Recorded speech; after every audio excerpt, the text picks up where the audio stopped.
예, 제가 지난번 우리 모임이 있을 때, 그때 한국 장로교에 대해서 한번 개략적으로 그렇게 살펴본 적이 있었습니다. 사실 장로교는 칼빈으로부터 시작된 어떤 그런 개혁주의 전통의 일부라고 볼 수 있습니다.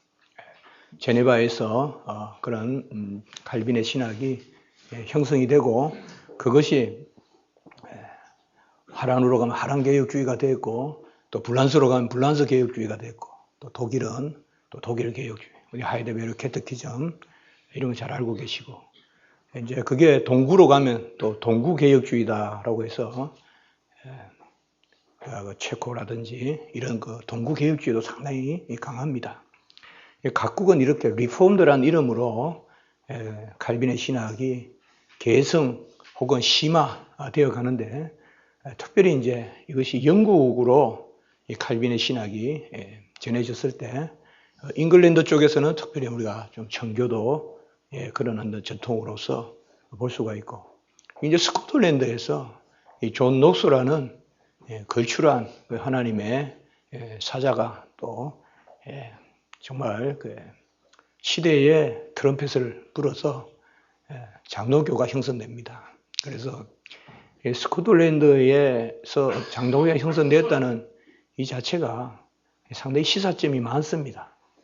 우리가 많이 연구해야 되고 오늘 그런 것들을 다 말씀드리지는 못하지만은 대체로 여기 계신 분들께서 전부 다 장로교시다라고 제가 그렇게 여기는 것을 확신하기 어렵지만 그래도 우리가 장로교라고 봤을 때 사실상 우리가 장로교 성도고 혹은 목회자면서도 장로교에 대해서 이렇게 무관심할 수가 없다. 제가 작년에 우리 총회 백주연 하면서 우리 총회 전체에 뭘 믿는지 또 전통 이런 걸 저보고 좀 발표도 하고 써보기도 하라 해서 발표도 한 적이 있고 또 전체적으로 우리 신앙이 뭔지 그야말로 크레도 같이 신앙 고백 같이 제가 써서 교육부도 드리고 한 적이 있습니다만은 제가 만나는 분들마다 그렇게 말씀을 드렸습니다. 장로교를 좀 연구해야 됩니다. 장로교. 이 장로교 연구 이거 많이 해야 됩니다, 우리가. 그래서 이제 말씀을 드린 적이 있습니다. 사실 장로교를 연구한다는 것은 개혁주의의 연구와 괴를 같이 합니다. 그리고 개혁주의와 장로교에 대한 우리는 이제 개혁주의다 하면 대체로 유럽을 먼저 떠올리고 장로교이라면 이제 영국 혹은 이제 스코틀랜드를 먼저 떠올리지만 그런 식으로 이북법적으로 접근할 수 있는 일이 아니고 장로교와 개혁주의는 그 연원이 되는 칼빈으로부터 우리가 살펴봐야 되는 것은 마땅한 일이고 또 그런 측면에서 한국교회에 왜 이렇게 장로교를 하나님이 또 흥하게 하셨느냐. 아시다시피 영국의 청교도와 스코틀랜드 장로교는 일찍 융합이 됩니다. 그것이 특별히 미국에 가면 그런 식으로 많이 융합이 되고 미국의 사실 지성들이 다 이 스코틀랜드 사람들이 상당히 많습니다. 대학교 총장이라든지 지식인들이 많습니다. 뭐 유대인들이 어떤 부분에 큰 영향을 미치지만은 저는 미국에서 유학을 하면서 제 마음속에 생각에 이 스코틀랜드의 영향이 상당히 큽니다, 미국이. 유대인들은 어떤 그 경제라든지 또 과학이라든지 어떤 예술이라든지 이런 데 대한 어떤 그 전반적으로 유대인의 영향이 강하다면 스코틀랜드 사람들의 그 미국의 영향은 뭐라 그럴까요? 뭐 한마디로 꼬집어 말하기는 어렵지만 격이라고 할까요? 격. 미국의 격조를 놓는 게 스코틀랜드. 격이 있습니다. 그런 어떤 미국의 이거 참 상당히 추상적인 이야기지만 그래서 그런 장로교의 전통. 그러니까 미국의 감리교가 뭐 침례교가 더 많고 숫자도 많고 하지만 그래도 미국은 뭐냐? 지금 이 근대 이후로 미국의 어떤 그런 필그리미지가 있고 난 다음에 이주가 있고 정착이 있고 난 다음에 미국을 한마디로 우리가 정체성을 말할 때 미국은 뭐냐? 저는 장로교라고 생각합니다. 그 장로교 그것이 미국을 어떻게 보면 축을 놓고 있고 그 가운데 이제 뭐 감리교라든지 뭐 침례교라든지 또 뭐 해중 전통이라든지 그리고 또 간혹 유니테리안들, 우리가 뭐 받을 수 없지만은 그런 어떤 여러 이제 것들이 기독교로 연결되어 있어서 가히 개신교 국가다. 미국은 개신교 국가다. 이렇게 우리 볼 수가 있습니다. 사실 미국의 장로교, 또 캐나다, 호주, 또 그 장로교 중에서 가장 고급스러운 어떤 그런 신앙의 그런 양식을 갖추신 분들이, 식견을 갖추신 분들이 우리나라에 선교사로 오셨다는 거죠. 이것은 우리가 많이 생각해 봐야 됩니다. 저도 중국에 관심이 많고 중국을 위해서 기도를 많이 하는데, 중국에 과연 한국 선교사들이 가장 고급스러운 분들이 더 왔는가? 물론 제가 폄하하는 것은 아닙니다. 그럼 우리 한국에는 보면, 저도 이제 며칠 전에 중국 지도자들을 좀 이렇게 강의한 적이 있었는데, 그때 저한테 그렇게 많이 밤에 이렇게 기도하면서 사무치더라고요. 참 감사하다 하나님. 한국 교회는 최고의 그런 보수 개혁 장로교 전통 가운데서도 또 최고의 지성들을 보냈습니다. 우리나라는 그 당시 문맹이고 영어를 모르는 것은 뭐 차치하더라도 우리나라가 우리나라 말도 못 쓰는 기역자도 모르는 나라입니다. 문맹률이. 그런데 하나님은 어떻게 그런 고급스러운 분들을 한국에 보냈을까? 하디 선교사님 같은 분이 잘 비어가 한국 와가지고 이제 풀어보자 하고 왔는데 알아들어야죠. 그러니까 이제 한국 사람들 업신여기고, 내가 저런 사람들, 아니 손이 어느 정도 깨끗해야 구제도 할 맛이 나지. 아주 더럽게 막 거지가 달라고 하는 거 주도 싫다고요. 그러다 한국에 와서 보니까 그 이제 하디 선교사님이 업신여겼단 말이죠, 마음속에.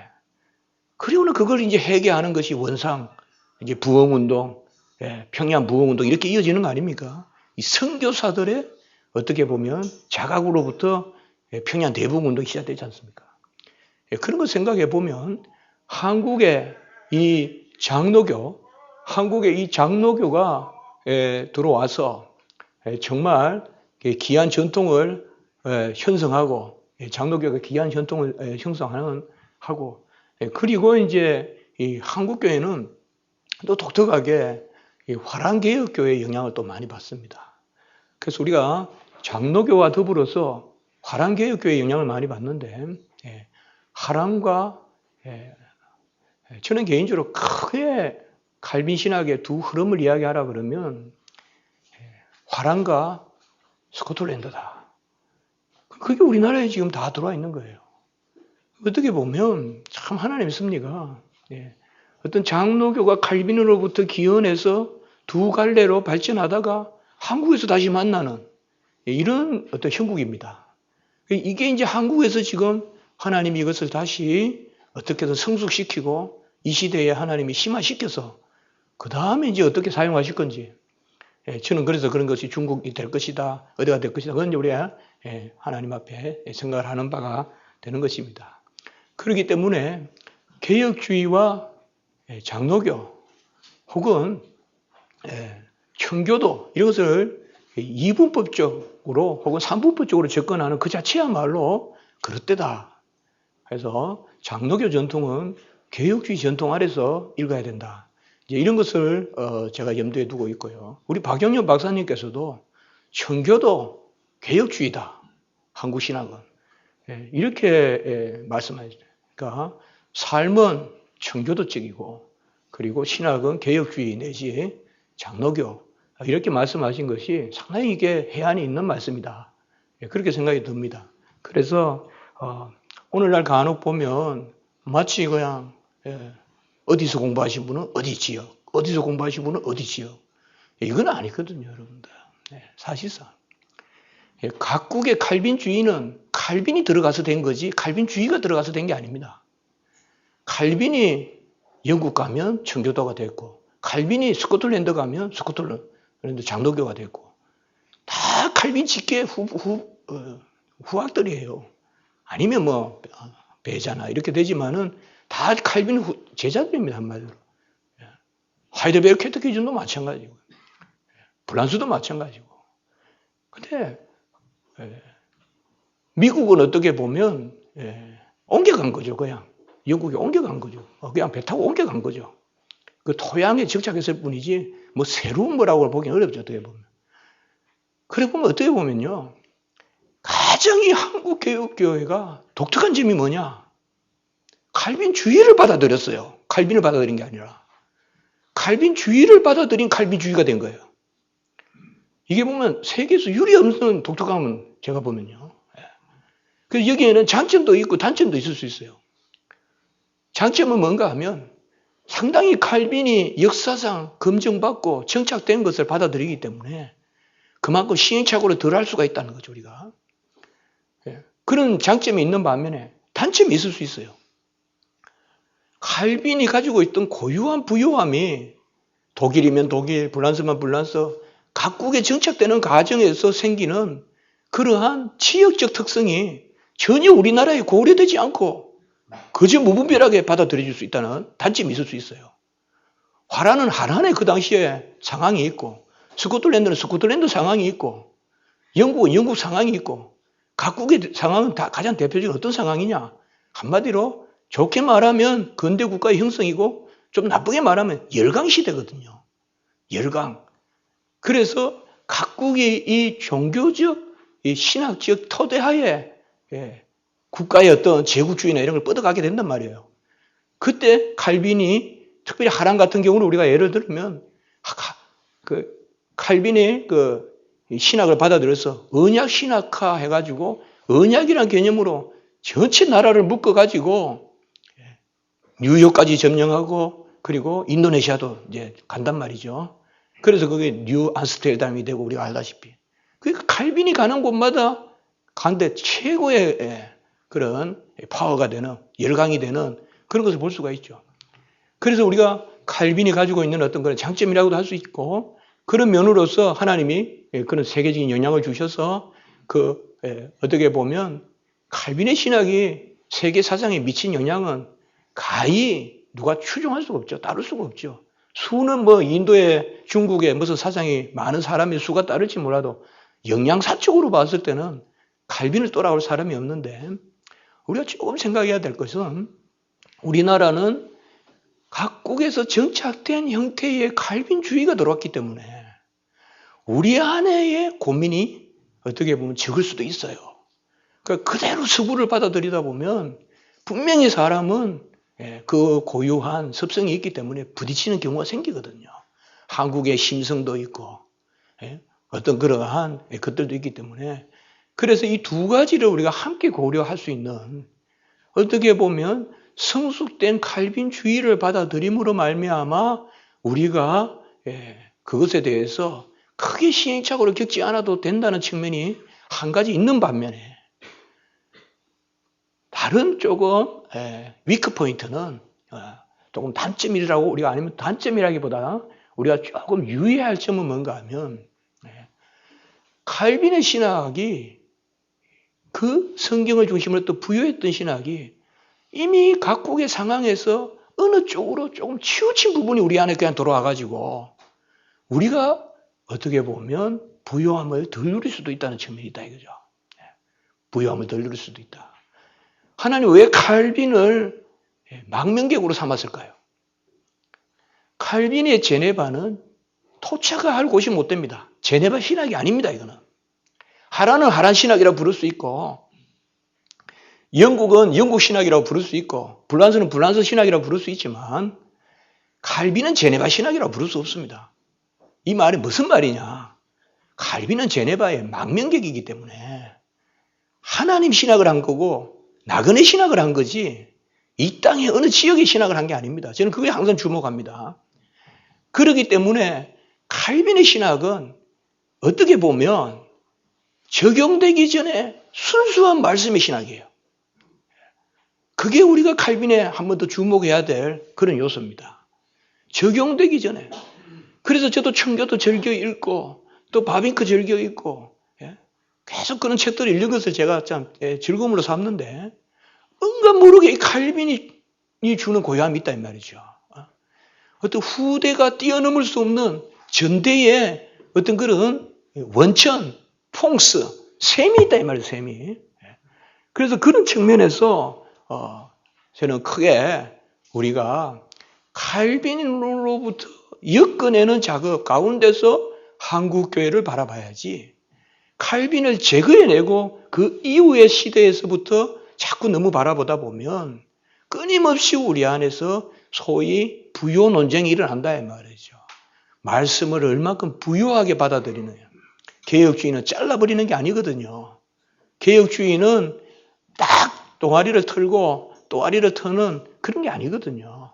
개혁주의는 말씀 중심으로 해서 덕을 강조하고 법보다도 건덕이 가장 중요한 거 아닙니까? 덕스럽게 해라.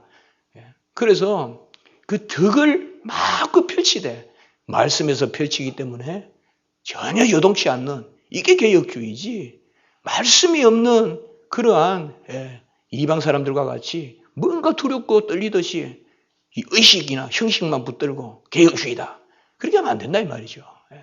개혁주의는 어떻게 하면 자신만만한 신학이에요. 알미니안주의자들은 소극적 방법을 쓰지만 개혁주의는 적극적인 방법을 쓴단 말이죠. 개혁주의는 이 코넬리우스 반틸이 나오는 이야기입니다. 개혁주의는 그렇다라고 말하라는 거예요. 왜? 뭐가 아니니까 이렇다라고 말하지 말라는 거예요. 그래서 제가 모두에 조금 서론이 길었지만은 우리가 오히려 배우면 배울수록 부유해져야 된다. 배우면 배울수록 좁아지면 안 된다. 개혁주의라는 것은 어떻게 보면 자신만만한 적극적인 신학이다. 왜? 성경 말씀이 부유함을 가지고 지혜와 지식이 부유함이 있기 때문에 그것을 우리가 전한 것이다. 오늘 이제 여러분들께서 교재에 보시면 그런 차원에서 제가 한국교회의 장로교 전통, 장로교가 뭐다 이런 것은 여러분들께서 스코틀랜드의 신앙 고백서와 웨스트민스터 신앙 고백서, 존 녹스의 책, 그리고 개혁 신앙만 딱 비교해 보면 얼마나 스코틀랜드의 영향이 지대했는지 금방 눈에 띄웁니다. 제가 존 녹스의 예정론이라는 책, 그건 이제 저한테 배웠던 학생들이 번역을 해가지고 아마 부흥과 개혁사에서 책이 곧 나올 것 같은데요. 존 녹스, 그거 제가 추천했습니다. 이 명절을 아직까지 번역을 안 했냐. 그래서 존 녹스의 그런 책 중에 예정론이라는 책이 있습니다. 그게 예정론이라는 책을 보면서 깜짝 놀라는 게 기독교 강요를 그대로 옮겨놓은 거예요. 많은 부분이. 기독교 강요를. 뭐 밑에 뭐 인용도 없이. 그게 뭐냐? 존 녹스 배웠기 때문이에요. 거기 가서. 그러니까 존 녹스의 글에는 기독교 강요 그냥 배어 있어요. 그 뒤에 그냥 뛰어다니고 있는 거예요. 초장에 말이 뛰어다니듯이 기독교 강요가. 그 가운데서 저는 개인적으로 가장 존 녹스의 주제가 바로 예정론이라고 보고 그게 존 녹스의 가장 큰 신학이 들어있다 보거든요. 그리고 거기에 그 사상이 바로 스코틀랜드 콤패션입니다. 사실 스코틀랜드 콤패션 존 녹스 쓴 거다 해도 틀리지 않습니다. 이론은 있지만은 존 녹스 대단한 신학자거든요, 여러분들. 우리가 워낙 큰 신학자들이 있어서 그렇지만 존 녹스는 뭐 활동만 하고 정치만 한 분 아니거든요. 제네바의 파렐이 정치만 한 것이 아니고 존신의 책을 썼듯이 존 녹스도 마찬가지거든요. 그게 최초로 바로 스코틀랜드의 콤패션. 그게 바로 그냥 웨스트민스터 가는 겁니다. 웨스트민스터 가는 겁니다. 우리가 보면 금방 눈에 띄거든요, 그게. 뭐 아무도 부인 못하고 웨스트민스터 콤패션 분들도 부인 안 합니다. 그렇기 때문에 사실상 우리 장로교는 그렇게 탁탁탁 연결이 돼서 오는 것이고, 그리고 칼빈의 신학이 이제 올리비아 누스나 얼시 누스나 하이델베르크로 가는 또 그런 것도 있지만은 저는 개인적으로 이렇게 말이 나왔기 때문이지만 오늘 하이델베르크 그런 요리 문다서를 많이 이야기하는데 저는 개인적으로 결론만 이야기 드릴게요. 웨스트민스터 신앙법서가 훨씬 귀합니다. 제가 결론만 말씀드릴게요. 마치 그냥 웨스트민스터 신앙법서는 아주 그냥 진부하고 그저 형식주의고 아주 잘못된 생각입니다. 제가 미국 처음 유학 가가지고 제일 첫 과목이 하이델베르크 한 학기 내내 3학점을 들었습니다. 그때 저 자신도 하이델베르크 요리 문답서가 대단하고 아주 뛰어난 줄 알았습니다. 그래서 이거 너무 좋다. 웨스트민스터는 훨씬 좋다 그러거든. 근데 나중에 공부하고 영국 가서 이제 제가 학위를 마치고 논문을 제출하고 2개월 남는 시간에 그때 웨스트민스터 신앙고백서를 쭉 한번 살펴봤습니다. 최고 그걸 내가 해야 되기 때문에. 사실 저는 좀 그렇거든요. 당연히 할 거는 우리가 안 하는 경우가 많잖아요. 우리가 당연히 알아야 될 게 웨스트민스터 신앙고백서거든요. 당연히 알아야 될 게 장로교고요. 당연히 알아야 할 게 예수님이고요. 왜 매일 예수님의 이름 기도하는데 예수님 뭐 누군지 모르면 되겠습니까? 매일 장로교를 하는데 장로교는 뭔지 모르면 되겠냐 말이에요. 왜 웨스트민스터 신앙고백서가 내 신앙의 조목인데. 그러니까 웨스트민스터 신앙고백서를 제가 유학을 마친 시점에서 유학을 시작하는 5, 6년 전과 유학을 마치는 5, 6년 후에 제 판단이 하이델베르 캐테키즘은 상대도 안 됩니다. 학자가 이런 말 하면 뭐 저런 평가가 있냐 할지 몰라도 상대도 안 돼요. 제가 보기에. 웨스트민스터 신앙고백서가 정말 대단한 거예요. 우리가 가지고 있는. 그 웨스트민스터 신앙고백서 그게 장로교 전통이다 이 말이죠. 그게 분리된 게 아니죠. 그거는 뭐 저 밑에 거고 장로교는 그냥 처치 오브 스코틀랜드는 거예요. 그게 아니라는 거죠. 그것을 제가 크게 한번 말씀드립니다. 그래서 한국 장로교 전통이라면 이 선에서 우리가 파악해 보면 되는 겁니다. 그리고 이제 그 가운데서 이 시대에 우리가 못하고 있는 것은 되돌리면 되는 거고, 그다음에 신앙 고백서는 어떤 부유함을 또 추구하면 되는 거고, 그렇습니다. 그래서 왜냐하면 1년에 마치 그냥 자기 것이 좋은 줄 모르고 자꾸 바깥에 게 좋은 줄 아는데, 무슨 하이델베르크 요리 문다스, 그 제가 저번에 하이델베르크 요리 문다스 발표했거든요. 총신대학교에서 지난 겨울에 발표했었거든요. 저도 하이델베르크 요리를 좋아합니다. 얼씨누스 책 다 읽었고요. 좋아하지만은 우리 정확하게 항상 이야기해야 되는데 내 것이 귀한 줄 알아야 된다 이 말입니다. 우리 장로교 귀합니다. 웨스트민스터 신앙고백서 아주 귀하고요. 대요리 소요리 문다 귀합니다. 아주 어줍지 않게 글 좀 써보면 그냥 대요리 소요리 넘어서는 글을 쓸 수 있을 것 같아도 아주 귀합니다. 그래서 제가 오늘 책을 보시기 바랍니다. 책을 보시고 책으로 이야기해야 되는데 항상 이렇게 말이 많으면 안 되는데요. 제가 그냥 크게 한번 경종을 울리려고. 이게 그냥 한국 장로교입니다. 이거면 한국 장로교는 우리가 뭘 알아야 돼? 저는 좀 실천적인 이야기 캠벨 목사님 이런 분들은 또 좀 더 그런 부분에 또 많이 뛰어나시고 원리와 실천을 적용 잘 시키시니까 저는 이 짧은 시간에 되도록이면 그 앞부분에 소위 전사 바로 그 앞부분의 역사 그래서 개혁주의가 어떻게 한국 장로교에 개혁주의를 알면 한국 장로교에 보인다 이 말이죠 저는. 그래서 제일 첫 번째 거기 80페이지 보시면 개혁주의는 칼빈주의와 동의하고 대체로 오직 성경이다. 이 오직 성경이라는 것은 누구나 하고 아무나 하는 게 아닙니다. 칼빈에 의해서 본격화된 그러니까 루터나 어떤 빙글리나 이러면 오직 성경이라고 보다는 그 전까지는 하나의 주제를 잡았습니다. 오직 은혜다. 오직 믿음이다. 그러나 칼빈은 오직 성경이다. 그러니까 칼빈 신학의 중심 주제가 있느냐 이게 많이 논의가 됩니다. 왜요? 칼빈은 어느 교리 하나가 이거다라고 말하지 않습니다. 칼빈은 애정론이다. 그것을 후대에 비판하기 위해서 만든 거지 사실은 칼빈은 애정론이다. 그렇게 보기 어렵습니다. 칼빈은 전체적으로 삼위일체, 기독론, 언약신학, 하나님과의 그리스도의 연합, 그 중에 하나가 애정론이죠. 왜 애정론 신학자라고 자꾸 뭐라 하시냐. 루터란들이 그렇게 만든 거예요. 칼빈은 애정론밖에 없다. 사실 그런 부분이 많습니다. 사실. 물론 중요한 책도 베트는 책도 있고 하지만은 사실상 칼빈 애정론 그건 아닙니다. 왜요? 칼빈이라면 중심 교리가 없습니다. 이렇게 하면 답입니다. 왜요? 성경을 다 귀하게 여겼습니다. 칼빈은 성경을 다 귀하게 여겨서 그게 칼빈주의의 칼빈주의다움이 바로 모든 성경을 다 귀하게 여기는 겁니다. 어느 구절만 귀하게 뽑아가지고 로마서 1장 11절 좋다 17절 그게 아니라 전체 우리가 칼빈 주석을 보면 알다시피 비슷비슷합니다. 비슷비슷해요. 물론 기독교 강요나 이런 데는 중요한 구절들을 강조하지만은 바로 그래서 칼빈주의는 이 솔라 스크립추라다. 저는 개인적으로 솔라 스크립추를 이해하면 다 된다 이거죠. 이건 하나의 모토에 그치는 것이 아니라 정말 이 솔라 스크립추 안에 다 들어있다 이 말이에요. 사실 우리는 한 가지만 말하라 하면 솔라 스크립추를 이야기해야 됩니다. 그 안에 솔라 피데도 있고 솔라 그라치아도 있고 솔로 크리스토도 있고 솔리 데오 글로리아도 있고 그 안에 다 있는 거지. 나는 솔라 그라치아다. 나는 오직 은혜다. 어폐가 있습니다. 우리는 오직 성경이라 해야 됩니다. 그럼 그 안에 다 있잖아요.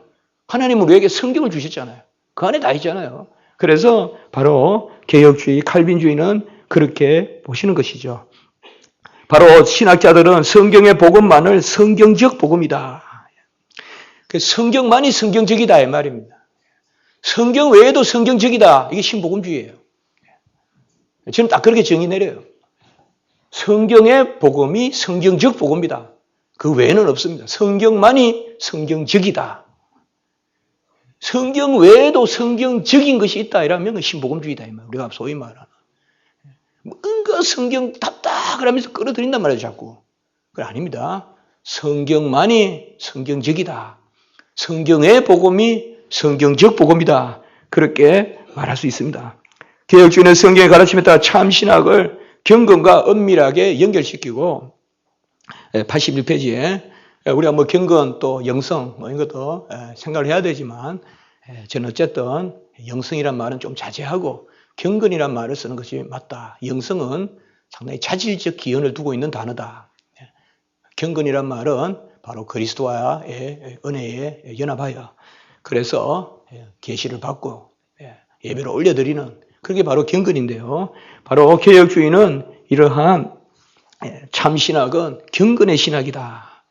그래서 보수주의, 근본주의라고도 불리는데 보수주의라는 말은 바로 원전, 말씀 자체, 그 기원에 충실하자는 면에서 보수주의고 근본주의라는 말은 이것으로부터 넘어서지 않는다.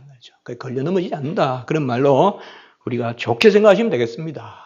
물론 근본이란 말이 항상 나쁜 뜻으로도 사용되지만은 우리가 펀더멘탈리즘이라고 하는 최소한 20세기 초반에 미국에서의 어떤 그런 근본주의 논쟁에서 근본주의는 우리가 귀하게 받아들여야 될 그런 요소입니다. 개혁주의의 이러한 보수적 근본적 경향은 성향에 그치지 않고 엄밀한 그런 신학적 어떤 그런 진술로 나타나는데 그것을 우리는 개혁주의다라고 하는 겁니다. 그러니까 개혁주의라는 것은 바로 이러한 칼빈 이후의 신학적인 어떤 경건 이런 것들이 이제 체계적으로 종합적으로 서술되는 양식 이게 이제 개혁주의 혹은 개혁신학 이렇게 불리는 것입니다. 과연 우리의 신학자라고 불릴만한 칼빈, 둘레틴, 바빙크, 카이퍼, 화치, 워필 등 시대적 변정을 수행한 그런 원시적인 신학을 한 것이 아니라 개혁주의를 충실히 개성하고 심화, 발전시켜서 부유하게 만들고 개혁주의는 잘 아시겠지만 바로 지상의 성도가 불완전하듯이 지상의 교회도 불완전하다. 그래서 날마다 성도가 성화되듯이 교회도 날마다 성화되어야 된다. 네. 교회는 성화될 수 없으니까 교회의 성화가 개혁이다 이 말이죠. 사람은 성화라고 쓰고 교회는 개혁이라 쓴다. 그래서 개혁을 어떤 나쁜 의미로 볼 게 아니라 성도에게 성화가 있다면 교회는 개혁이 있다. 그러니까 로마 캐톨릭 같이 교회가 완전하다. 교회 무호, 교황 무호 그런 것이 아니다 이 말이죠. 그렇기 때문에 교회가 개혁되어지고 그런 측면에서 개혁주의는 성경을 귀한 것으로 여긴다. 개혁주의와 개혁신학 그 밑에 보시면 개혁주의에 대한 정의 이 부분에 대해서는 가장 넓게 볼 때는 개혁주의는 금방 말씀드린 것 같이 성경주의다. 어떤 시대를 기준으로 보지 않고 바로 성경주의가 개혁주의다. 가장 넓게 보는 경우에. 그래서 특별히 82페이지에 보면 개혁주의는 고대 이스라엘과 초대교회의 고난받는 신앙을 감사하고 어거스틴 루터와 주권적 은혜에 대한 교리를 견지하고 여기 칼빈이 빠져있다 싶지만은 칼빈은 당연히 갈로에 들어가는 겁니다. 지금 이 오스트헤븐에는 바로 교수가 쓴 것은. 그래서 오직 성경 그리고 예수 그리스도의 주대신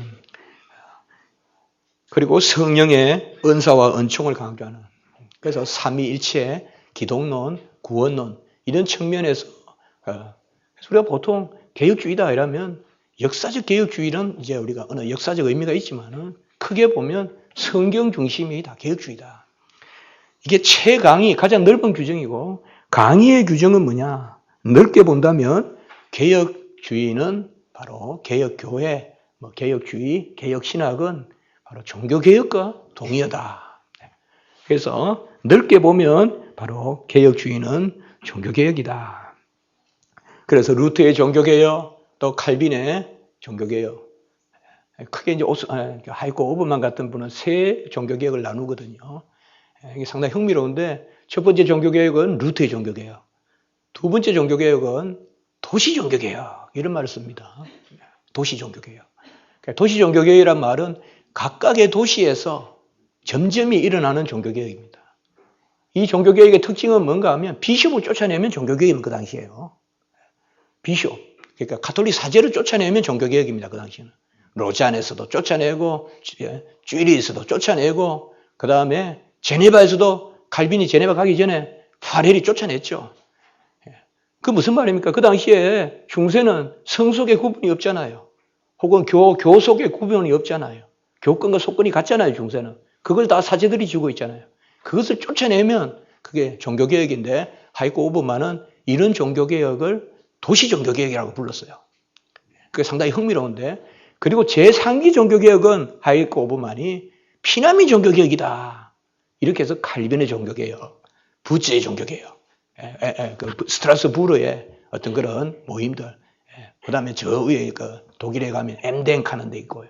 그런 이제 영역들을 조금 이야기하고 있습니다. 그 당시에는 종교적 핍박이 많아가지고 본국에서 쫓겨나서 뭐 부츠도 영국에 가고 또 우리가 보면 버미걸리도 영국으로 가고 막 쫓겨다니잖아요. 그 당시에는. 그러니까 그런 신학의 특징들이 있다. 그러니까 저는 이 피난민 종교개혁 혹은 망명객 종교개혁, 이게 아까도 제가 모두에 말씀드렸지만은 상당히 이 땅에서 순수한 말씀을 지키려고 하는 그런 운동으로 나타난다는 거죠. 사실 루터는 상당히 정치적입니다, 여러분들. 상당히 정치적이에요. 유대인이나 이런 거 다루는 거 보면요, 아주 정치적입니다. 그리고 칼빈은 그런 부분이 없습니다. 우리가 정반대로 생각하는 경우가 많은데 칼빈 정치적이지 않습니다. 칼빈은 말씀의 교사입니다, 그야. 교리만 계속 해석하는 거죠. 칼빈이 역시 애국대에 전해져서 그런데 그런 측면에서 봤을 때 바로 강의로 우리가 넓게 종교개혁을 파악하면 그것은 바로 개혁주의가 종교개혁이다.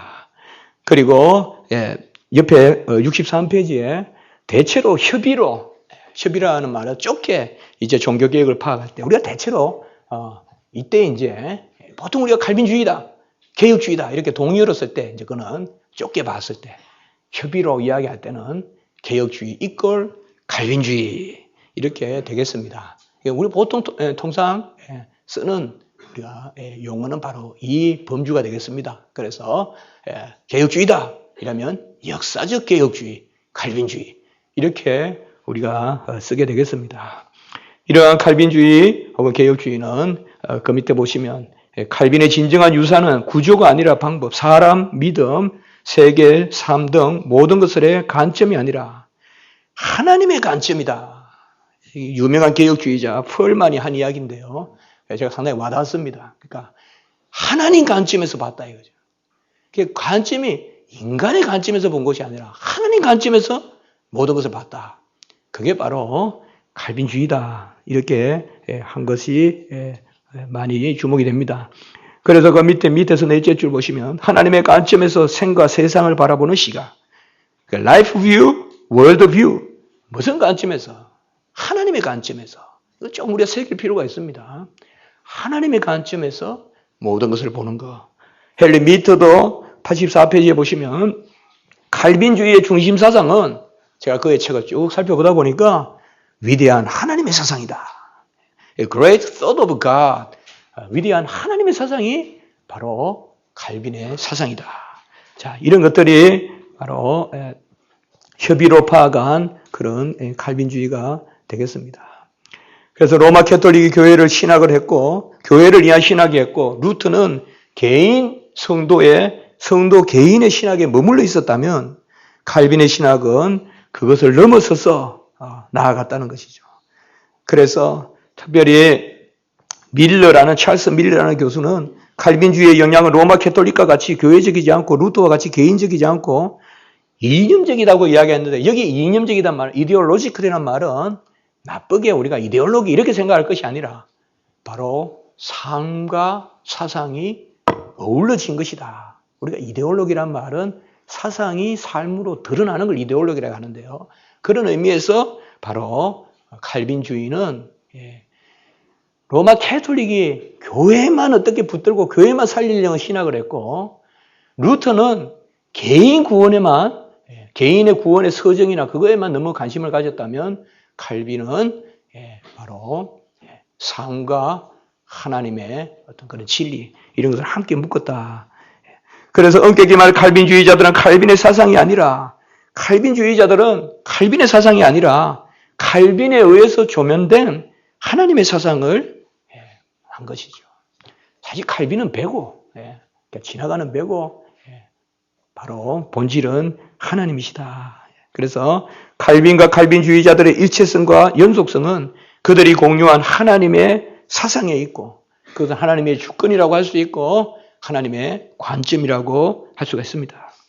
칼빈은 우리는 우리 자신의 것이 아니라 하나님의 것이라는 자기 부인의 기독교 철학이 있다고 이야기했고, 이런 말로는 사실상 칼빈은 모든 관점 같은 것을 배제시키는 신학이라고도 볼 수 있습니다. 아까 말씀을 드렸죠, 제일 처음에 제가. 특정 주제가 없다 이거죠. 성경이 가라는 대로 가고 서라는 대로 서면 그게 체계라는 겁니다. 근데 그 체계가 있다는 거죠. 이게 칼빈 신학의 신념입니다. 칼빈의 신념입니다. 루터는 그렇지 않습니다. 내가 뭔가 하나의 교리적 관점을 가지고 꿰뚫어서 봐야 성경이 포맷이 된다고 봤는데, 칼빈은 그렇게 보지 않았습니다. 칼빈은 그저 그냥 따라가면, 이게 칼빈 신학의 묘미고, 이것이 간혹은 심오함이고, 하이코 오버만, 아까 말씀드렸던 하이코 오버만은 평생 이분이 뭐 대학자 아니었습니까? 가장 어려운 신학자는 칼빈이다. 가장 쉬운 신학자가 칼빈이지만 가장 어려운 신학자가 칼빈이다. 그렇게 말하고 그때 돌아가시죠. 그렇게 말했다고 제가 어느 교수님한테 들은 적이 있습니다. 그게 이제 무슨 말인가 하면, 나를 주장하려고 그러면 어려운 겁니다. 칼빈 신학은. 그저 성경대로만 쫓아가면요. 저도 무슨 제가 부족한 종이 무슨 신앙 방법이란 말을 감히 할 수 있겠습니까만은, 그래도 제 마음속에 칼빈 신학을 하면서 평화를 누리는 거는, 화평을 누리는 건 뭔가 하면, 그저 아멘 아멘 하다 보면 조지신학의 체계가 생기는 겁니다. 조지신학의 체계가 생깁니다. 그게 바로 칼빈주의입니다. 그래서 85페이지에 보면 칼빈의 나는 불가분리하게, 이 간혹치가라는 그런 칼빈 신학자가 이야기했는데, 칼빈의 나, 바로 칼빈의 주관주의는 불가분리하게 객관적 요소에 있다. 이 말은 성경 말씀을 풀어서 쓰는. 그래서 칼빈은 삶으로 접근하지 말고 그의 책으로 접근하라. 요새 리차드 멀러 교수님도 이야기하지만은 바로 그런 부분입니다. 칼빈의 책이 뭡니까? 하나님의 말씀을 풀어서 설명한 것이죠. 루터는 바이올로지컬 어프로치가 가능합니다. 루터의 젊은 시절, 또 루터의 어떤 범민 고민 가능합니다. 어거스틴도 바이올로지컬 어프로치가 가능합니다. 그의 전기, 고백로, 칼빈은 자료가 없을 뿐더러, 자료는 칼빈은 내 이야기 안 하겠다. 드모노 리벤트로 코에러, 나는 내 말 안 하겠다 이렇게 공언했기 때문에, 칼빈은 형제가 몇 명인지도 모르고, 그가 몇 년도에 학교 다녔는지도 모르고, 회심을 몇 년에 했는지도 몰라요. 우리는 다만 그때 어느 때쯤 회심했다라고 생각할 뿐이죠. 그렇기 때문에 칼빈을 알려면 책 속에서 읽어야 돼요. 책 속에서. 그게 이제 우리가 칼빈을 많이 이야기하는데, 사실 우리 개혁주의나 이런 것이, 칼빈주의는 바로 이런 것이다. 그래서 85페이지 두 셋째 문답은 이러한 객관성으로 말미암아, 그러니까 우리 신학은 객관적인 신학이다 이 말이죠. 어떤 슈라마흐 같이 주관적인 어떤 그러한 해석을 기다리는 신학이 아니라 하나님의 말씀을 선포하는 신학. 그래서 이런 객관성으로 말미암아 칼빈의 칼빈주의와 칼빈주의의 칼빈은 유기적으로 공존하고 있다. 그래서 이 맥을 찾아내는 게 저는 한국 장로교 혹은 한국 개혁주의가 해야 될 일이라고 봅니다. 네. 이 맥을 찾아내야 되는 것이죠. 이 객관을 찾아내야 된다는 거죠. 객관. 이것이야말로 부유하다는 것이죠. 그저 어느 형식, 어느 지역의 어떤 습관, 전통, 그것에 매여 있는 게 아니라 말씀 자체. 말씀 자체가 각국이 어때요? 콩밭에는 콩이 나고, 팥을 심는데 팥이 나고, 그러나 물은 안 하잖아요. 아멘. 물은 안 하잖아요. 물은. 그 물을 찾아보자는 거죠, 우리가. 그게 우리 개혁주의죠. 그게 저는 21세기 가지라고 보는 겁니다. 21세기 가지라고 보는 거예요. 포스트 모던은 해체를 시켜놨잖아요. 각국의 해체, 개인적 해체, 교회적 해체. 전부 지교회가 다 옳다 그러고, 교회가 좀 크면 각각 교회가 각각 교리를 다 가지고 있고, 그게 아니다 이 말이죠. 본류를 찾아내야 된다는 거죠. 그래야 교회도 살고, 부흥도 있고, 하나님의 흥황도 있다는 거죠. 그게 바로 21세기에 한국교회에 하나님이 던져주는 메시지 아닌가. 우리가 개혁주의, 뭐야, 뭐 형식적인 거 이런 거 하나 더 배운다고 그게 개혁주의입니까, 그게? 무슨 하나 찬송 하나 또 왜 고상하게 부른다고 그게 개혁주의입니까? 예배 때 박수 안 치면 그게 개혁주의입니까? 개혁주의라는 것은 그게 아니라 하나님의 말씀을 중심으로 파악을 해서 그 부요함이에요. 이 물에 들어가면 이것이 나고 저 물에 들어가면 저것이 나되 근본적인 생명의 역사. 그것이 바로 개혁주의다. 그래서 칼빈의 칼빈주의와 칼빈주의의 칼빈을 묶어내야 된다는 거죠. 이것이 저는 개혁주의다.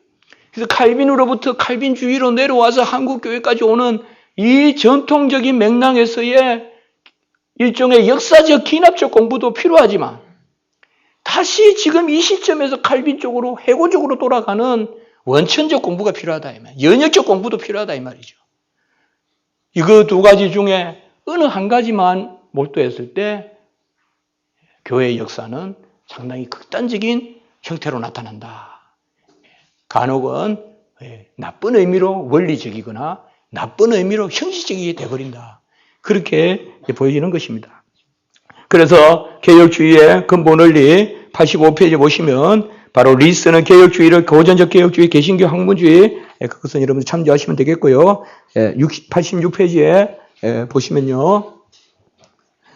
대체로 거기 셋째 문단에 보면 기독교의 전 역사를 교리의 발전이라는 측면에서 펠리칸이 뭐 요새 가장 큰 그런 교리사 책을 쓰는데요.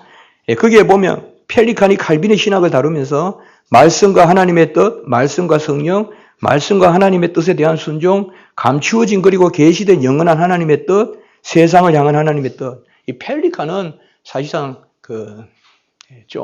루트란 전통이 강하거든요. 그럼에도 불구하고 정의를 잘 내렸어요.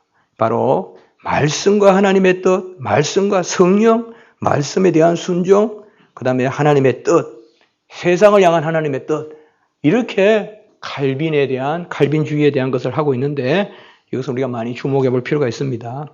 이러한 펠리칸의 이해는 헤르만 바빙크에 있어서도 좀 더 신학적으로 그렇게 전개되고 있습니다. 루터주의가 인간론적이라면 개혁주의는 실론적이고, 이런 말을 했습니다. 바빙크가. 루터주의가 칭의를 교회에 쏘고 넘어짐의 조항으로 여긴다면 개혁주의는 선택을 교회의 심장으로 여긴다. 물론 선택이 없는 칭의는 없고 또 칭의는 선택의 열매지만은 왜 이렇게 구별이 될까요? 사실상 루터는 칭의 교리를 공로 교리에 대하여 거부하면서 썼지만은 그 공로주의를 완전히 떨쳐버릴 수는 없었습니다. 그래서 루터는 칭의까지 다루었지만은 성화 부분에 가서 루터는 로마 캐톨릭과 비슷해집니다. 루터주의가. 그래서 칭의까지는 하나님의 은혜되 칭의와 성화를 분리시킵니다. 분리시킨다는 건 무슨 말인가 하면 칭의의 의의가 있으면 성화는 자동적으로 이제 우리가 이루면 된다고 본 겁니다. 루터는. 그래서 칭의는 하나님의 은혜고, 그것도 엄밀히 보면 하나님을 믿는 믿음은 우리의 공로라고 했습니다. 루터가. 루터는 오직 믿음으로 구원에 이른다 했지만은 믿는 것은 공로라고 봤어요. 믿는 것은. 그래서 믿음을 거역하지 않는 공로가 있다고 봤습니다. 여기에서 루터와 우리 칼빈이 차이가 나고, 그 가운데서 믿어서 의롭다 함을 받으면 우리는 이제 자격을 갖추기 때문에 성화의 삶은 내가 산다고 보면 된 것, 내가 산다면 내가 살면 된다고 본 겁니다. 루터는. 그러나 칼빈은 그렇게 보지 않았습니다. 칭의와 성화가 전부 하나님의 은혜다. 이렇게 보니까 선택밖에 없는 거예요. 선택밖에. 그래서 예정론이 중요한 겁니다. 선택, 창세전에 선택이 없이는 칭의와 성화를 다 아우를 수 있는 길이 없어요. 하나님이 정했다는 것 외에는, 하나님이 기뻐하셨다는 것 외에는, 야곱을 사랑하고 해서 내가 미워했다는 선택 외에는 교회의 기초가 없다는 거죠. 그렇기 때문에 바로 그 부분이 중요한 것입니다. 칭의와 성화, 성화의 끝이 영화니까 결국은 칭의와 성화를 크게 보면 전체 구원의 은혜죠. 전체 구원의 은혜가 전부 하나님으로 말미암다. 그것을 말하려면 우리는 선택을 말할 수밖에 없어요. 선택 외에는 절대 공로, 절대 은혜를 우리가 말할 방법이 없거든요.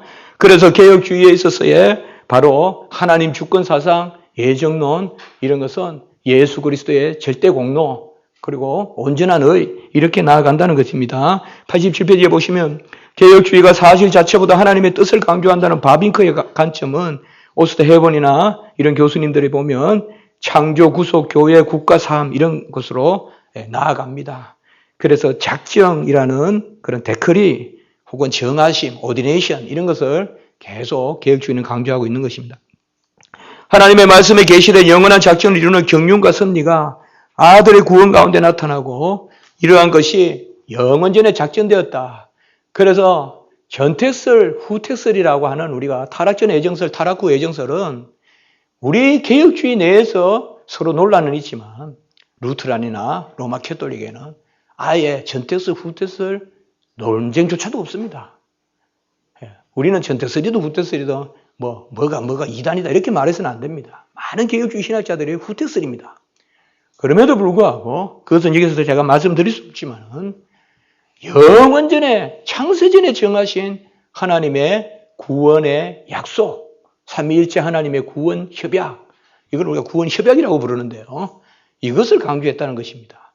그러니까 이게 신학적으로 상당히 중요합니다. 창세전에 정하였다. 창세전에 무엇을 정하였나요? 구속자를 정하시고 구속 방법을 정하시고 구속 백성을 정하셨는데 구속자를 성자로 정하시고 구속 방법을 대속으로 정하시고 구속 백성을 선택과 유기로 정했다. 우리는 대체로 영원전의 작정이라면 예정론만 생각이 쉬운데 예정은 그리스도 안에서의 예정이죠. 그래서 영원전에 세 가지를 작정했는데 구속자를 정하시고 구속 방식을 정하시고 구속 백성을 정하셨다. 이게 언약신학입니다. 이게 언약신학입니다. 같이 한번 해봅시다. 영원한 구원 협약의 역사적 성취 경륜. 이게 제가 언약에 대한 정의입니다. 제가 내리는. 영원한 구원 협약의 역사적 성취 질서 혹은 경륜. 이게 바로 언약이거든요. 우리 개혁신학을 언약신학이라고 부르잖아요. 영원한 구원 협약이 역사상으로 성취되는 경륜, 질서. 다 이루었다. 요한복음 19장 30절. 그 의가 오늘날 우리에게 보혜사 성령의 임재로 전가되는 그것이 바로 개혁주의 언약신학이다. 그래서 특별히 87페이지 마지막에 칼빈에게 있어서 이러한 언약적 이해는 바로 창세전에 하나님이 정하셔서 누구를? 아들을. 어떻게? 대속의 방법으로. 다 정하셨어요. 창세전에. 특별히 에베소서 1장이 나오죠. 그래서 언약신학은 예수 그리스도의 공로와 하나님의 사랑이 두 바퀴 같이 달려간다 이 말이죠. 이 칼빈이 강조한 겁니다. 하나님의 사랑이 있으되 은총 가운데 사랑이다. 그래서 대리적 속죄 개념, 정가 개념, 그 다음에 직접 정가설 이런 것들이 우리 개혁주의의 아주 중심 교리로 서고 루트라는 이런 것들이 없는 것입니다. 사실 없습니다. 확인이 드러납니다. 우리가 제가 왜 지금 자꾸 루트라는 말씀드리는가 하면 개혁주의는 로마 캐톨릭하고도 다르지만 루트라하고도 다릅니다. 신학이. 그런 측면에서 제가 말씀드리는 겁니다. 오늘 루트란들은 보면 로마 캐톨릭과 자주 만나서 같이 신앙 고백도 하고 하잖아요. 맞습니다. 크게 보면 제가 보기에요. 기독론이나 이런 측면에서 봤을 때는 성례론은 또 말할 것도 없고 루터는 로마 캐톨릭에 가깝습니다. 우리로 봤을 때는. 그런 면에서는요. 실제적으로 신학의 중심부에 들어가 보면 오히려 루터라는 로마 캐톨릭과 많이 공유하는 부분이 있습니다. 아직 덜 멀어진 겁니다. 우리는 칼빈은 이제 그것으로 딱 이제 선이 그어집니다. 그래서 특별히 여기서는 우리가 개혁주의를 이야기해야 되기 때문에 제가 루터를 자주 이렇게 이야기합니다. 특별히 88페이지 둘째 문단, 칼빈의 언약 신학은 그의 신학 체계를 관통하는 구속사적 구원론적 관점에서 읽어야 된다. 아까 언약은 제가 말씀이 영원한 구원 협약의 역사적 성취 경륜이고, 그럼 이 역사적 성취 경륜이 두 단계로 나타납니다. 이제 구속사적 성취와 구원론적 적용으로 나타납니다. 그러니까 구속사적 성취는 단회적으로 다 이루셨다는 거죠. 단번에 영원한 제사를 드려서 다 이루었다. 그러니까 통시적 관점입니다. 역사적 통시적 관점에서 다 이루었다. 구속사적 관점. 그 의가 이제는 매 시대 우리에게 적용된다. 구원론적 적용입니다. 그래서 구속사적 구원론적 관점에서 구원서정을 읽어내는 것. 아마 여러분들께서 우리 신학교 다니시는 분들은 루터와 칼빈의 구원서정의 차이 상당히 혼돈됐을 수도 있습니다. 다 왜 틀린가 루터와 칼빈하고. 바로 여기에 차이가 있습니다. 루터는 구속사적 구원론적 관점이 아니라 구원론적 관점으로만 그냥 머물고 있었습니다. 그러니까 칼빈은 아까 말씀드렸듯이 영원한 창세전의 작정으로부터 언약을 이끌어내고 그 가운데 다 이루심과 적용을 읽어낸다 이 말이죠. 이게 바로 개혁주의의 넓은 폭인 것입니다. 모든 시대를 끌어안고 또 적용을 이야기하는데 그 적용이 뭐냐? 구속사적 선치의 구원론적 적용인데 구원론적 적용의 폭이 뭐냐? 칭의뿐만 아니라 성화에도 미친다 이거죠.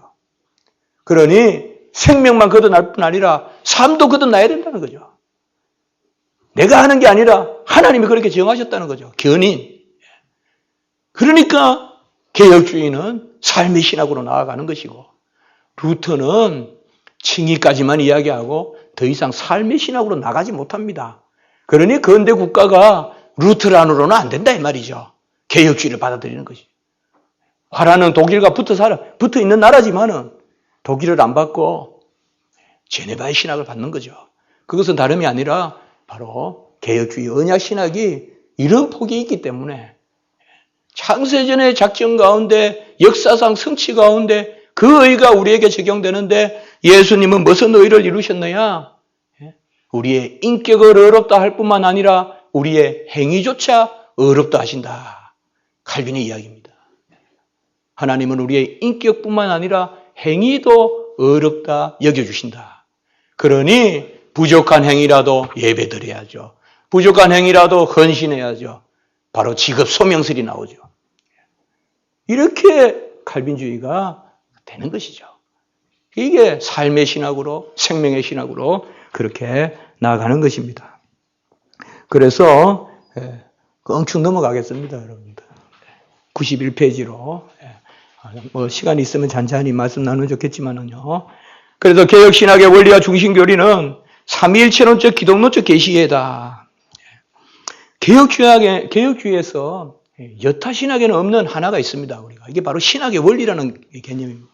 우리 원리라는 것은 어떤 어려운 것이 아니라 특별히 우리 개혁주의에서 칼빈 이후로 유니오스나 폴라누스나 이런 학자들에 의해서 전개되는 것이 바로 신학의 원리 개념인데요. 계시의 원리라고도 하는데 이게 신학교에서 많이 안 가르쳐지는데 이게 정말 중요한 겁니다. 우리 계시론에서요. 간단합니다. 존재의 원리가 있고 인식의 원리가 있습니다. 존재의 원리는 뭔가 하면 하나님은 스스로 계시시다 이 말입니다. 하나님은 스스로 진리이시고 하나님의 지식은 계시는 만들어지는 것이 아니라 스스로 존재하는 것입니다. 반틸 같은 분의 이야기를 들면 객관적 절대적 존재. 이게 바로 존재의 원리입니다. 그리고 그 말씀이 성령의 역사로 우리 가운데 믿음으로 받아들여지는데 수납되는데 그 말씀은 성경에 기록된 말씀이다. 그래서 성경을 외적 인식의 원리 그리고 믿음 혹은 성령을 내적 인식의 원리라고 합니다. 이것이 바로 신학의 원리입니다. 이 신학의 원리라는 것은 요새 바빙크라든지 이런 책들을 보면 나옵니다. 툴레틴에도 나오고요. 근데 이게 상당히 잊혀지고 있어요. 우리 신학의 원리가 있는데 마치 그냥 계시론이 없는 듯이, 그러니까 베누제라든지 이런 책들을 읽어보면 아주 이런 전통 자체가 없는 거지 생각해요. 우리 계시론이 상당히 정교하게 발전되어 있습니다. 개혁주의 계시론이. 그래서 뭐 계시와 은총이라면 전부 철학적 어떤 그런 인신론 같은 걸 끌어들여서 설명하려고 드는데 우리는 계시와 은총이 벌써 신학의 원리에서 작동하는 겁니다. 그래서 개혁주의는 이러한 삼위일체론적 기독론적 이해라는 말은 뭔가 하면 삼위일체론은 스스로 계신 하나님이 기독론적에는 우리를 이해한 하나님으로 드러나신다는 것입니다. 그래서 어떻게 보면 계시의 원리는 모든 신학의 원리가 되는데요. 저는 개인적으로 그것을 삼위일체론적 기독론적 계시이다. 스스로 말씀이신 하나님이 우리를 위한 말씀이시다. 이것이 바로 신학의 원리고 92페이지까지 여러분들이 그렇게 보시면 되겠습니다. 시간이 많지 않아서 죄송합니다. 93페이지 개혁 교리는 어떤 교리에 서 있느냐. 칼빈은 기독교 강요에서 근본 교리는 하나님은 한 분이시고 그리스도는 하나님과 하나님의 아들이시고 우리 구원은 하나님의 자비에 있다. 이 소위 3대 교리죠. 삼위일체 교리, 기독론 교리, 구원론 교리. 이것을 이야기하고 이 교리에 온전히 서 있으면 그거는 참교회다. 제가 WCC를 많이 반대하고 책도 쓰고 했었는데요. 3년 동안 계속 이제 WCC 글도 많이 쓰고 했는데 꼭 그분들이 이 구절을 들거든요. 칼빈이 봐라. 근본 교리는 삼위일체 교리, 기독론 교리, 구원론 교리. 우리도 다 믿는다 이거죠, 이거. 그러니까 WCC는 왜 우리가 하나다. 제가 그런 이야기를 합니다. 초대교회도 다 믿는다고 했다. 네스토리우스도 믿는다 했고 아리우스도 믿는다 했다. 중요한 것은 어떻게 믿는가가 중요하다. 말은 하나님 믿는다 하는데 어떻게 믿느냐 이거죠. 말은 그리스도를 믿는다 하는데 유일하신 중보자로 믿는 건지 많은 중보자 중에 하나로 믿는 거지. 로마 캐톨릭 같이. 그거 틀리잖아요, 여러분들. 무엇으로 믿는가? 이게 사실 교리 아닙니까? 근데 WCC나 이런 데는 무엇을 믿는다까지만 이야기하고 나도 믿으니까 우리가 뭐가 다르냐? 하나다. 쟤들 뭐 괜히 그냥 저 사람도 저런다. 그렇게 이야기하는데 그게 아니죠. 그래서 개혁교회의 어떤 기본 교리는 바로 그런 부분이다. 삼일체 교리, 기독론 교리, 전적 은혜의 교리, 이러한 교리가 바로 그 넷째 문단에 보면 성경 진리에 다 함유되어 있고 또 예수 그리스도가 이거 다 이루시고 그 의를 우리에게 전가해 주신다. 그래서 그 마지막 줄에 도로토 신경에서부터 수립된 칼빈주의 5대 교리도 바로 이러한 가운데서 우리가 생각할 볼 수가 있고요. 1910년도에 미국 부찬노 교회 성경과 웨스트민스터 신앙 교백서도 이러한 5교리들, 성경의 무호, 그리스도의 동정녀 탄생 이런 것들을 생각해 볼 수가 있습니다. 사실 이런 역사적인 어떤 5가지 이런 것은 이게 성경이다 이렇게 말씀하시지 말고요. 그 당시에 예컨대 그리스도의 동정녀 탄생 이게 마치 기독론 전체를 대변하다 그렇게 볼 것이 아니라 그레이션 메이천이나 이런 분들이 그 당대에 하도 이제 유럽이나 이쪽이 뭐 거의 뭐 기독교가 아닌 듯이 그렇게 흘러가니까 윤리주의가 리절의 윤리주의가 판을 치고 하니까 그 존 그레이션 메이천이 무슨 교리 가지고 근본주의 혹은 개혁주의 혹은 보수주의와 저 자유주의의 선을 그을까 생각을 한 거죠, 메이천이. 근데 부활을 하려고 해보니까 부활은 그들도 믿는다 하거든요. 가만히 보니까 동정녀 탄생 이거는 자유주의 신학자들이 아무도 겉으로라도 믿는다 하는 사람이 없거든요. 그러니까 동정녀 탄생 가지고 이것으로 딱 기준을 삼으면 되겠다. 오늘에도 보면요. 어떤 자유주의 신학자들도 부활은 다 이야기합니다. 판네베라 같이. 그러나 동정녀 탄생에 대해서 아마 입 다 다물고 있습니다. 아니 뭐 판네베라 아니 부정하지만 그러니까 그런 역사적 배경이 있다고 봐야지. 마치 동정녀 탄생 교리가 5대 교리 중에 하나다. 또 이런 식으로 너무 접근하는 것은 합당치 않다는 거죠. 그렇게 보실 것이 아니라 역사적 배경 가운데. 자, 성경의 성령 영감 이것은 우리가 완전 출자 영감으로 가는 거고요.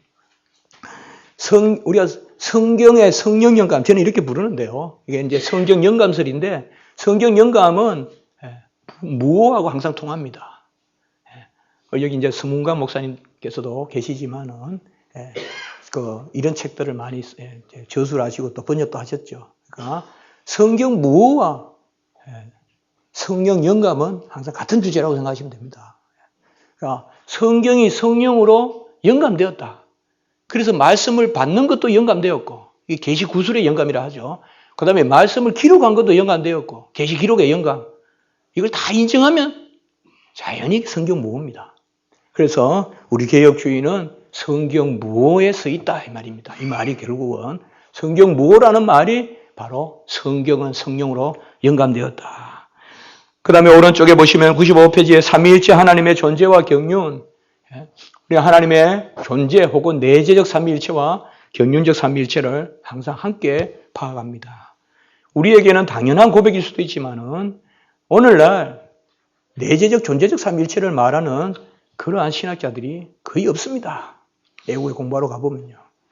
거의 다 오스카 쿨만과 같은 그러한 어떤 기능적 입장, 기능적 기독론 이런 걸 강조하죠. 콜린 군톤이나 이런 사람도 마찬가지입니다. 결과적으로는요. 그렇기 때문에 삼위일체 하나님의 존재와 경륜을 함께 이야기하는 거예요. 하나님은 아버지 스스로 계시고 아들은 아버지로부터 나시고 또 성령은 아버지와 아들로부터 출래하시고 그리고 아버지는 일의 시작이시고 아들은 지혜와 경륜과 계획이시고 성령은 능력이고 작용이시고 이게 함께 역사한다. 그리고 세 번째 언약신학. 언약신학은 제가 아까 말씀드렸습니다. 우리가 개혁신학을 언약신학으로 하는데 언약신학이라는 말은 꼬집어서 말한 게 아닙니다. 칼빈의 기독교 강요에 언약신학이 어디 있습니까? 물으면 대답하기 어렵습니다. 굳이 말한다면 기독교 강요 2권 7장에서 11장까지 언약신학입니다. 그건 뭐냐? 신약과 구약, 복음과 율법을 다룬 부분입니다. 근데 그것을 칼빈은 기독론 안에 다룹니다. 기독교 강요 2권 6장에 보면 중보자의 필연성, 그리고 바로 율법이 나오고 복음이 나오고 신약 구약이 나오고 12장에 가서 다시 그리스도의 인격, 사역 이렇게 해가지고 17장까지 가거든요. 이게 상당히 우리 개혁신학의 중요한 요소입니다. 기독론 안에서 언약을 본다는 거죠. 신약과 구약, 복음과 율법. 그래서 신구약과 복음과 율법의 실체는 동일한데 그리스도고 다만 구속사적, 역사적 경륜이 다르다. 그런 원칙입니다. 그래서 사실 언약신학, 오늘날 언약신학에 대해서 특별히 미국 중심의 베이커라는 학자를 중심으로 언약신학은 블링거에서 나온 거 아니냐. 물론 블링거와 쩌빙글리 언약신학을 많이 강조한 것은 맞지만, 쥐리에서 강조한 것은 맞지만 결국 그 논쟁에서 유럽의 언약신학은 칼빈으로 나왔다고 학자들이 다시금 거의 요새는 일치되어 있습니다. 그래서 개혁주의다 이러면 언약신학 이렇게 말씀하면 됩니다. 간혹 제가 책들을 보면 언약신학을 소개하면서 블링거에서 마치는데 그건 잘못된 겁니다. 언약신학은 칼빈으로 우리가 이야기해야 됩니다. 그 다음에 96페이지에 보시면 중보자 그리스도의 중보 위격적 연합교리인데 이 부분은 특별히 신인 양성의 위격적 연합. 하나님은 아들을 보내셨는데 이 땅에 오신 예수님은 인간 예수만이 아니라 참 하나님이고 참 사람이시다. 참 하나님으로서는 천지 만물을 지으신 분이고 모든 물을 주장하시는 분이 참 사람으로서 배고프다, 목마르다 하신다는 거죠. 지금 홍해 물과 지중해 물과 갈릴리 물과 예루살렘의 지하에 칼칼 흐르는 물, 예루살렘 지하에 가면 지하가 많이 흐르거든요. 히스기야의 터널요. 그 위에서 주님은 목마르다 하고 계십니다.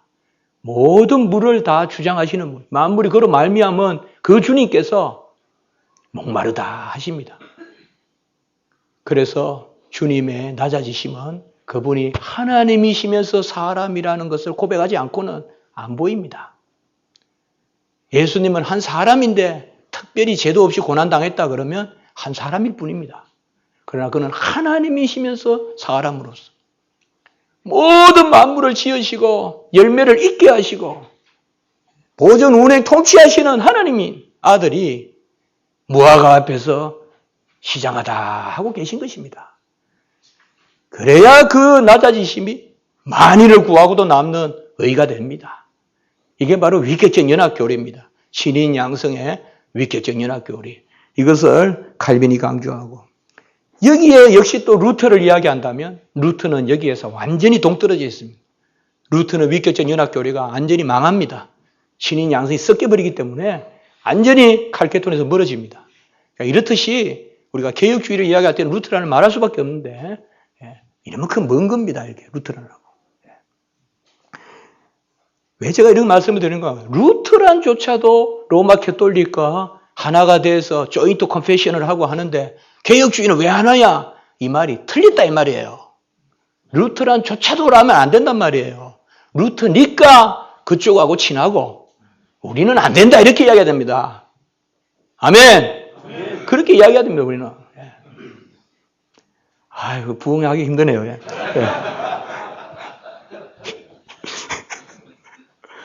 예, 이래야 밥값하거든요. 이래야 저녁 먹을 수 있죠. 예. 자, 그 밑에 보혜사 성령의 사역 이제 빨리빨리 해야 됩니다. 예. 뭐 오늘 저보고 오셨겠습니까? 캠벨 목사님 보고 오셨죠. 그래서 저는 빨리 하고 가야 돼요. 예. 자, 거기에 96페이지 둘째에 보면 보혜사 성령의 역사로 다 이루신 것을 우리에게 전가해 주신다. 그래서 칼빈은 성령의 신학자라고 하는데 개혁주의 성령론이 없다? 아닙니다. 개혁주의야말로 성령의 신학입니다. 예. 보혜사 성령은 누구냐? 로마서 8장 9절 그리스도예요. 그리스도의 영이다. 이 말. 그가 다 이루신 의를 우리에게 전가해 주시고 그리스도를 알게 하고 그리스도를 기억나게 하고, 그렇기 때문에 기독론이 없는 구원론이 없는 겁니다. 어떻게 보면 저는 구원론 그렇게 이야기해요. 우리 학생들에게. 기독론을 바로 배우면 그게 구원론이다. 구원론이 뭐예요? 예수를 믿는 게 구원론이죠. 예수가 한 일을 인정하는 게 구원론이죠.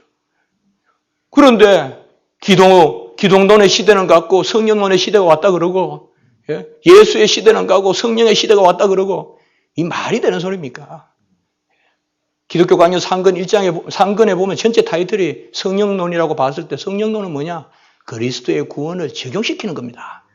그래서 여기도 보면 그리스도의 구원을 적용, 그게 보혜사 성령이고, 그래서 로마 8장 9절 아까 말씀하신 그리스도의 영이라 부른다. 이걸 칼빈이 아주 강조합니다. 그래서 우리 개혁주의는 웨스트민스터 신앙 고백서도 보면요. 다음에 한번 읽어보세요. 그리스도의 영이라는 말이 최소한 7번, 8번 나옵니다, 여러분들. 왜 성령이인지 그리스도의 영이냐? 물론 동일한 영이죠. 같은 영이죠. 근데 왜 하필 그리스도의 영이라고 특정하느냐? 그것은 바로 우리가 받은 보혜사 성령은 아들의 영이라는 거예요. 그분이 다 이루신 것을 우리에게 부어주시는, 그 요한복음 14장에서 16장까지 나오는, 그래서 사실 이 성령론에 대해서 개혁주의 성령론은 바로 여기에 있습니다. 그리고 전적 타락과 전적 은혜는 항상 함께 간다는 것이죠. 전적 타락이 인정되지 않으면 전적 은혜가 없고, 그래서 사실 어거스틴과 펠라기우스가 논쟁을 할 때 전적 은혜로 논쟁을 했거든요. 근데 마지막 결론은 전적 타락으로 났죠. 그래서 구원론 논쟁이 인간론 논쟁으로 끝이 났죠. 무슨 말이냐? 은혜를 이야기하는 사람은 타락을 말할 수밖에 없고, 전적 은혜를 이야기하려면 전적 타락을 이야기하죠. 이 둘 중에 하나만 믿는 것은 불가합니다. 전적 은혜를 믿는다는 것은 전적 타락을 믿는 거예요. 왜요? 전적 타락은 무능하고 부패하고 아무것도 하나님 앞에서 어려운 것을 할 수 없기 때문에 전적 은혜가 아니고서야 구원받을 수 없지 않습니까? 그래서 개혁주의는 전적 타락, 전적 은혜는 함께 이야기하고, 그 다음에 98페이지 보면 율법과 복음의 역동적 이해다. 우리는 율법과 복음을 완전히 이부법적으로 나누어서 단절되게 보지 않습니다. 그건 루터란입니다. 루터는 율법의 정죄의 법으로 보았지만 칼빈은 율법을 경건하고 의로운 삶의 규범으로 보았습니다. 로마서에 보면 선하고 의롭고 거룩하고 신령하다 그랬잖아요. 7장 12절, 7장 14절에. 바로 율법은 본질이 정죄가 아니라 율법은 올바른데 죄가 정죄가 되죠.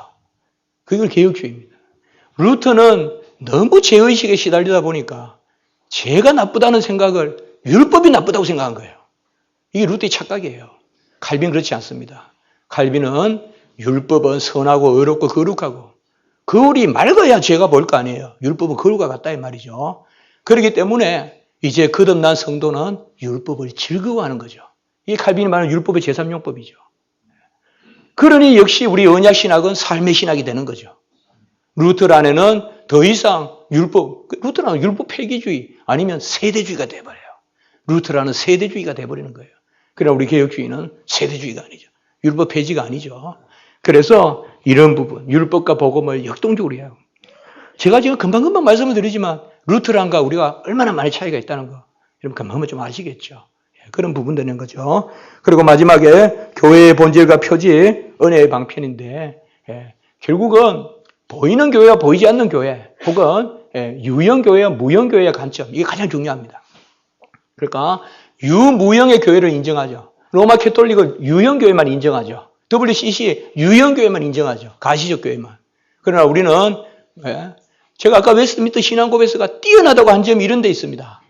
웨스트민스터 신앙고백서 보면 보편교회를 이야기하면서 유형교회도 보편성이 있고 무형교회도 보편성이 있다고 이야기해요.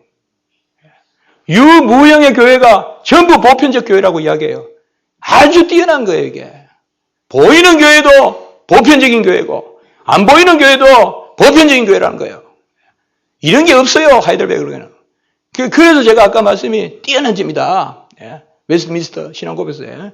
그래서 유무형의 교회가 보편적인 교회로서 연결되는데, 그게 우리가 신학에서 말하는 유기적 교회라는 개념이에요. 교회의 유기체성.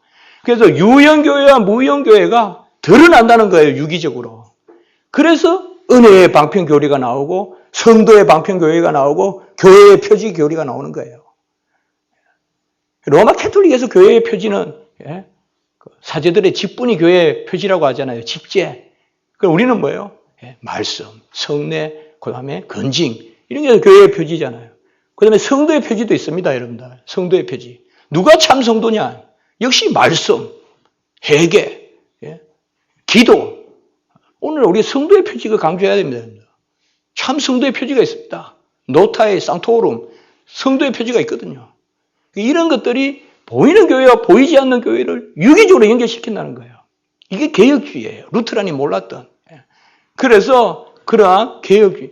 그러니까 이 지상의 삶 가운데 드러난다는 거예요. 표지로. 성도의 표지가 드러나고 교회의 표지가 드러나고 은혜의 방편이 있고 그래서 교회의 삶도 세상의 삶과 함께 강조된다. 결론은 한국개혁주의가 서 있는 자리인데요. 이 부분은 제가 웨스트민스터 신앙고백서로 여러분들 100페이지에 보면 각 주에 쭉 있지만은 이것을 여러분들께서 한번 일별해 보시면 되겠습니다. 왜냐 지금까지 제가 말씀드린 것이 웨스트민스터 신앙고백에 알알이 다 나타난다 이 말이죠. 그래서 아주 뛰어난 신앙고백서다. 제가 무슨 하이델베르그 뭐 나쁘다 그런 차원이 아니라 오히려 웨스트민스터 신앙고백서를 자꾸 겸허시하니까 마치 웨스트민스터 신앙고백서는 뭐 율법주의라고 막 이렇게 말하는 사람도 있고 그게 어디 정반대 이야기죠. 율법주의가 아니라 어릴 때부터 하도 배우기가 싫으니까 율법주의가 제일 여겼겠죠. 왜 우리 전도사님이 웨스트민스터 배우라 할까 배우라 할까? 에이 그 율법주의 이렇게 믿으면 되지. 그런 생각 때문에 그렇죠. 웨스트민스터 신앙고에서 보면 은혜가 넘칩니다. 그래서 한국교회 개혁교회가 서 있는 정청은 웨스트민스터 신앙고에서 스코틀랜드 신앙고백서 칼빈의 신학 이런 것들을 쭉 연결해서 이렇게 보면 정말 감사하고요. 한국에서 그런 전통들이 모여 있다는 거. 여기에서 이제 우리가 어떻게 잘 개성하고 발전시켜서. 뭐 교회가 위기니 하지만은 교회가 위기라 그러면서 제3의 길을 가면 진짜 위기입니다. 그게 바로 유럽교회나 이런 게 우리에게 보여주는 길입니다. 유럽교회는 뭐 조지신학만 예쳐서 망했다고 어느 분이 이야기는 아닙니다. 조지신학을 바로 외치지 못해서 망했죠. 오늘날 한국교회는 다시금 제대로 돌아가야 됩니다. 제대로 돌아가야 되고 바로 우리가 알고 전하면 그러한 개혁주의의 그런 부여함이 있는 것입니다. 섣불리 위기라고 하시지만 저는 한국교회는 130년밖에 안 됐는데 위기라고 말하는 것은 너무 어줍지 않습니다. 위기가 아니라 하나님께서 기회로 나무가 잘 자라려면 가지를 쳐야 되듯이 하나님이 우리에게 기회를 주셔서 그러니까 개혁주의인데 다만 아까 말씀같이 개혁주의의 지엽적인 것에 너무 갇혀있지 마시고 본류를 파악해서 하나님의 말씀을 중심에 딱 세우면서 그 부요함으로 누가 봐도 깊도다 오묘하도다 그런 고백이 나오는 개혁주의로 우리가 전성해 나가면 바로 이 시대의 한국교회의 훌륭한 또 다시금 세계교회를 바로 세우는 역사가 있을 줄 믿습니다. 먼저 기도드리겠습니다.